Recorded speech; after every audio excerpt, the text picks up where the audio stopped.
Advanced care planning requires those hard conversations between loved ones in order to honor wishes. Dr. Danielle Norica, Medical Director of Palliative Care at VCU Medical Center, shares with us why open lines of communication are critical and can help with care and treatment decisions. Generally, these conversations are considered for, quote, end of life.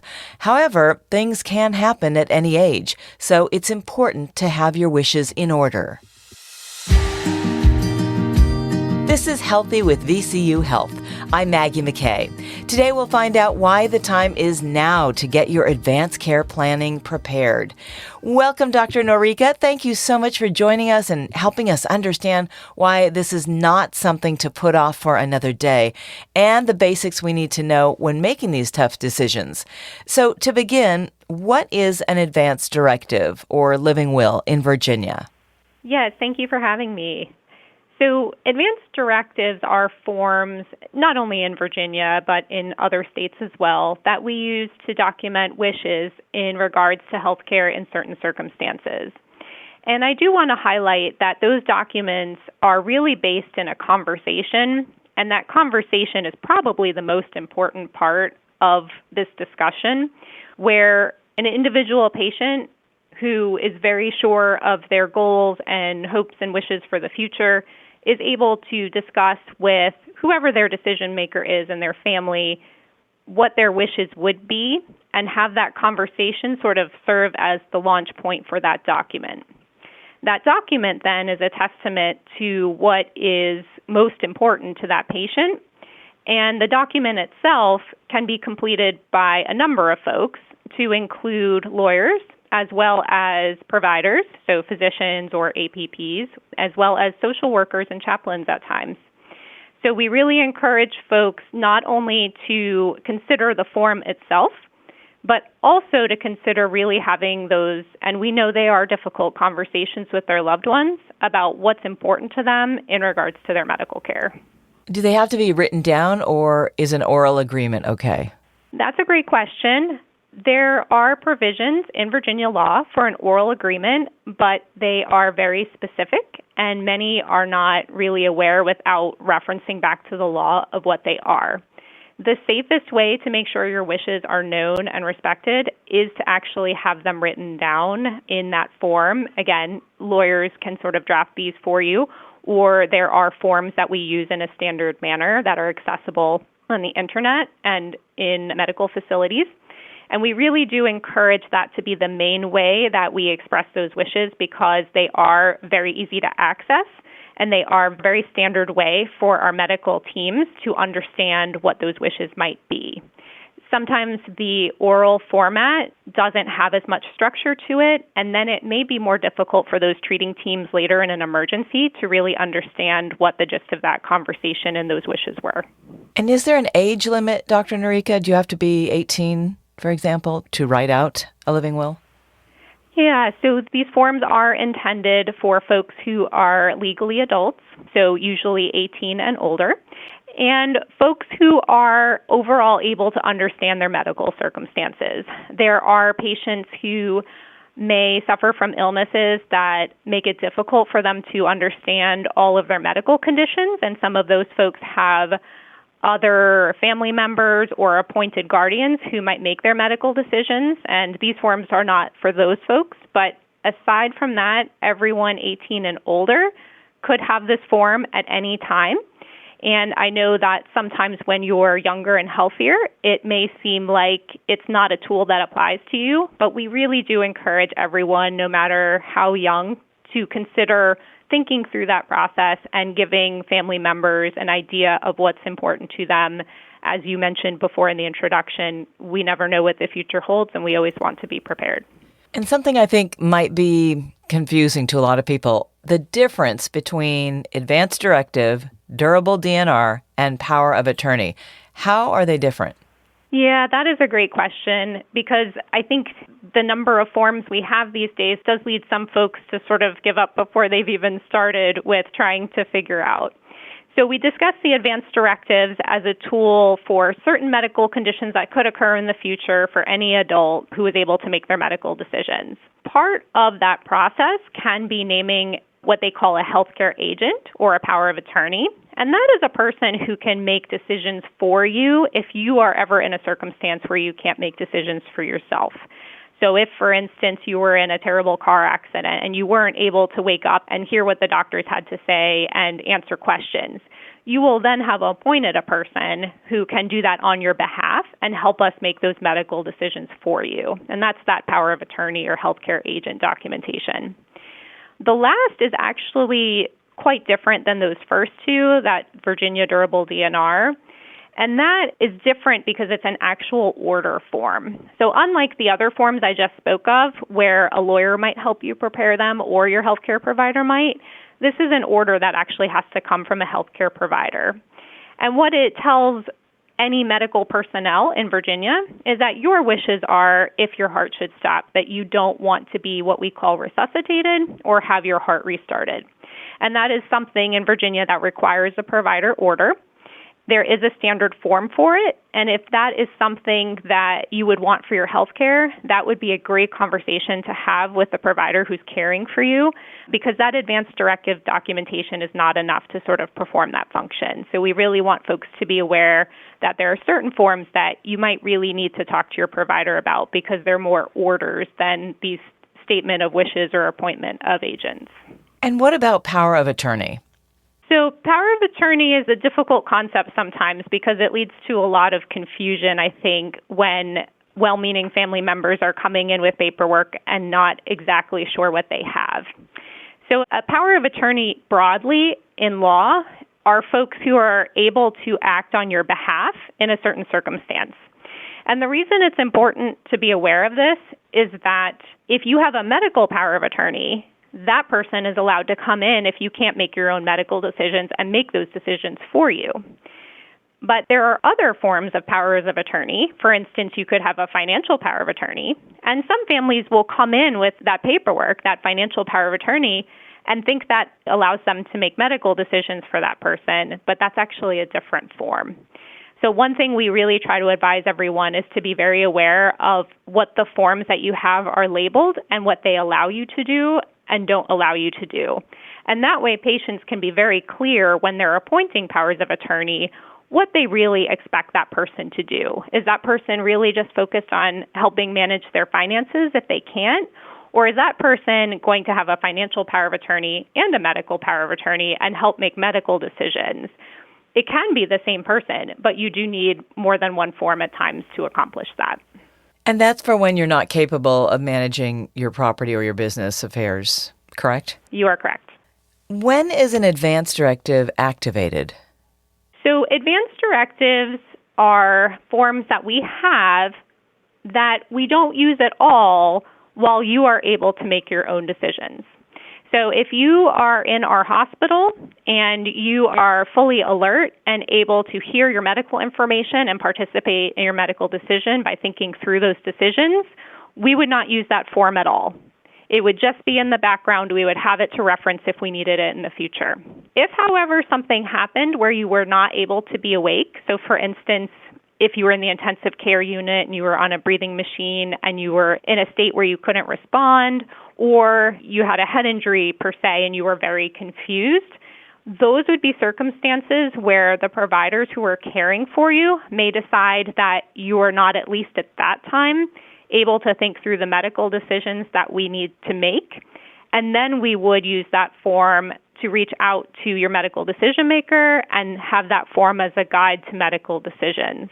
There are times where it can be difficult to tell if a person is able to make those decisions, and in those instances, often the primary provider for that patient will actually ask for other colleagues to come in and help make that assessment. The other thing to know about what we call capacity, or your ability to make those decisions, is that it can change, and we are always evaluating. So if you happen to be on the breathing machine in the ICU and you can't make decisions right now, if 4 days from now you come off that ventilator, that breathing machine, and you're awake and you're aware, then you go right back to making your medical decisions. We only use that form when you are in states where you can't make those decisions with us, and then we know we have that documentation to lean on, as well as the decision maker that you've appointed. How often do physicians reevaluate this? So the document itself is active until it is updated or changed, or a patient decides that it's no longer valid and rescinds it. So these documents can be valid for a number of years. We do encourage everyone who has a document like this to at least probably yearly pull that out and make sure that everything on there is still accurate, that nothing has changed about what's important in the decision making, and certainly that the people who are appointed to make decisions and their contact information is up to date and current. That sort of gives us a good time frame of making sure that we don't have a document that is from prior years that may not have the accurate information that we need in an emergency. Dr. Norika, who should have a copy and where do you keep it so you have it when you need it? So copies, as we're mentioning here, are legally valid, and we want them to be easily accessible.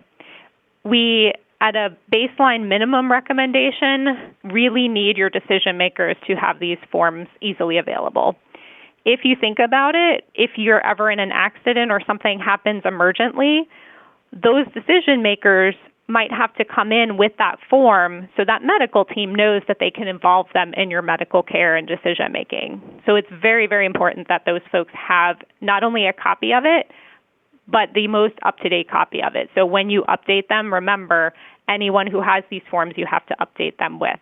It is also helpful at times to put them in places where if there's an emergency, there are going to be folks looking in certain places for this documentation. So there are certainly patients in our digital age who keep this information in their phone, so there's easy access potentially in the hospital setting without having to run home and dig through paperwork.